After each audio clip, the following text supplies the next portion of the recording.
has done a lot of the investments that other cities haven't done yet. We are almost carbon neutral in both heating, cooling and electricity systems.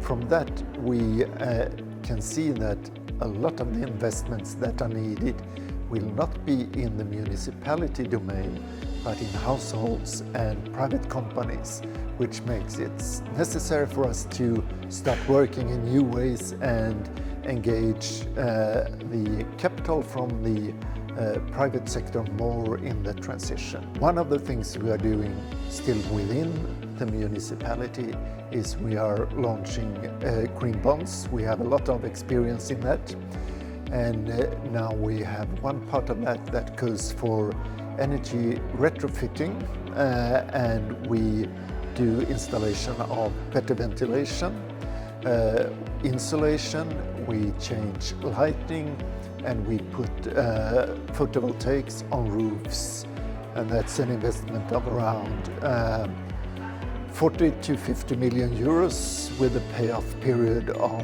around 14 to 15 years.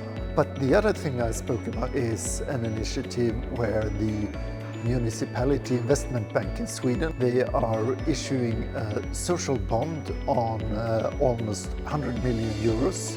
For the green bonds, I would say it's a good way to aggregate small projects and put them into a larger packet. But of course you need a framework for that. I don't think there is any social bond of the same size before.